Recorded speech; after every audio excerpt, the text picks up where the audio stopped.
हृदयस्पर्शी कथा. स्मिता, लॉकरच्या चाव्या कुठे आहेत? भावेशने कठोर स्वरात विचारलं. त्यावर स्मिता म्हणाली, आज अचानक तुम्हाला लॉकरच्या चाव्यांची काय गरज पडली? तो तुझा विषय नाही, चाव्या दे आधी. आज सकाळी सकाळी अशा रागाने बोलण्याचं कारण तू उत्तम प्रकारे जाणतेस. स्मिता, मी घरातील छोट्या गोष्टी ढवळाढवळ करत नाही, पण ज्या गोष्टींसाठी मी मनाई केली असेल त्याचं उल्लंघन मी सहन करत नाही.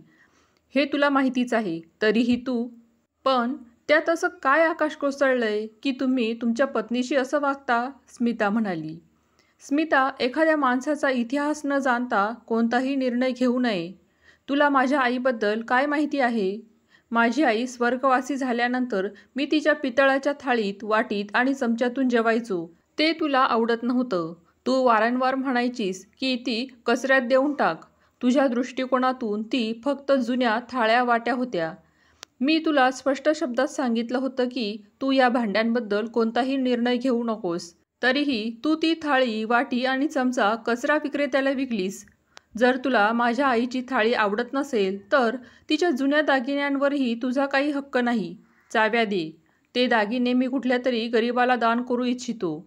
स्मिता फक्त बघतच राहिली. तेवढ्यातच आतून त्यांचा मुलगा श्याम आला. पप्पा, तुम्ही इतके रागावलेले कधीच दिसत नाही. आज काय झालं? मी डोळ्यात पाणी आणून म्हणालो. तुझ्या आजी आणि माझ्या आईची एक आठवण तुझ्या आईने कचऱ्यात विकली, आणि तेही मी स्पष्टपणे मनाई केल्यानंतर. पण पप्पा, ती तर फक्त एक थाळी. मुला, जर तिचा इतिहास जाणून घ्यायचा असेल तर चल आपण गावाला जाऊया. आज मी ऑफिसला जाणार नाही. मी, श्याम आणि स्मिता तिघेही जण कारमध्ये बसून गावाच्या दिशेने निघालो. गावातील मंदिराजवळ कार थांबवली. आत गेलो. तिथे पंड्यादादा धावत आले. अरे भिका, तू? स्मिता आणि श्याम हबकून गेले. एका मोठ्या कॉर्पोरेट कंपनीचा जनरल मॅनेजर, ज्याला पगार 2 लाख रुपये महिना, त्याला कोणी भिका म्हणावं? मी पंडितजींचे पाय धरले. ते म्हणाले, खूप मोठा माणूस झालाय बेटा. मी म्हटलं, सर्व आई आणि भगवंताची कृपा आहे. आम्ही मंदिरात दर्शनासाठी गेलो. पंड्यादादा म्हणाले, जेवण न करता जाऊ देणार नाही.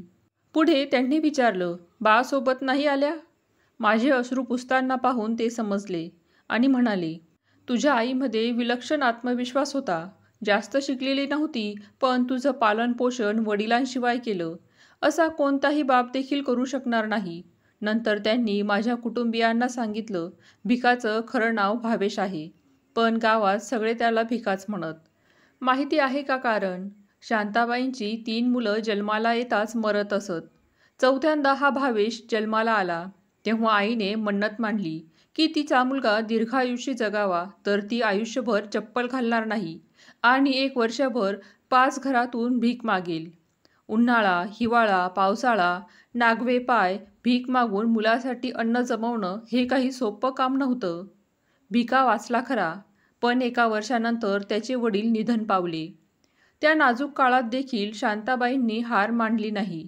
भिकाची आई गावचं सगळं काम करीत आणि मुलाला मंदिरात शिकायला सोडून जाई. तिचं स्वप्न होतं, माझा मुलगा मोठा होऊन साहेब व्हावा. मी सारखा रडत होतो. माझा मुलगा श्याम देखील आजीच्या गोष्टी ऐकून रडू लागला. पत्नी स्मिता हात जोडून म्हणाली, मला माफ कर भावेश.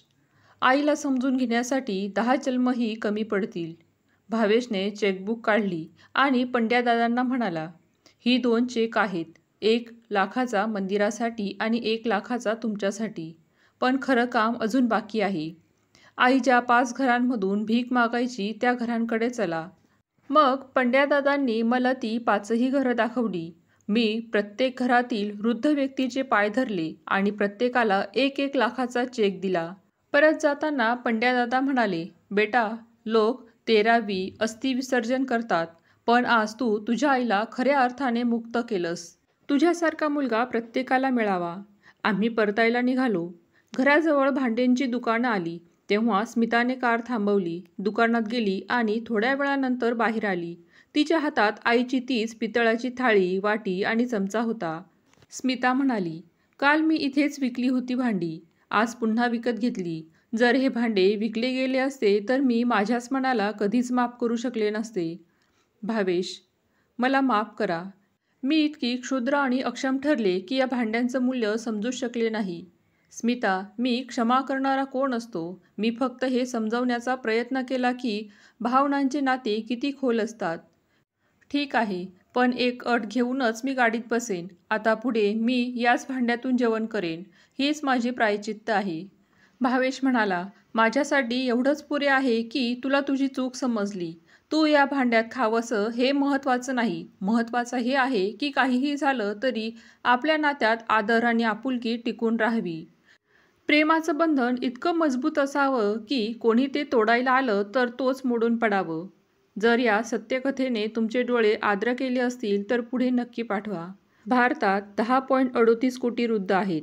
आपण आपल्या संस्कृतीचे जितकेही गुणगान करू, पण वृद्धांचा आदर आणि काळजी घेण्यात आपण अनेक देशांपेक्षा खूप मागे आहोत. 80% वृद्ध पालकांना वेगळे बसून जेवण दिले जाते.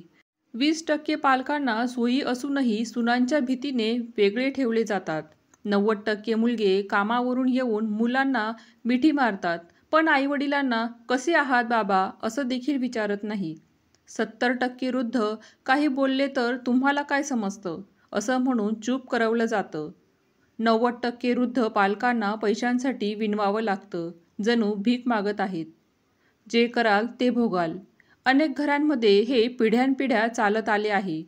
वृद्ध पालक विव्हळत जगतात, जणू प्राण्यांपेक्षाही वाईट अवस्था.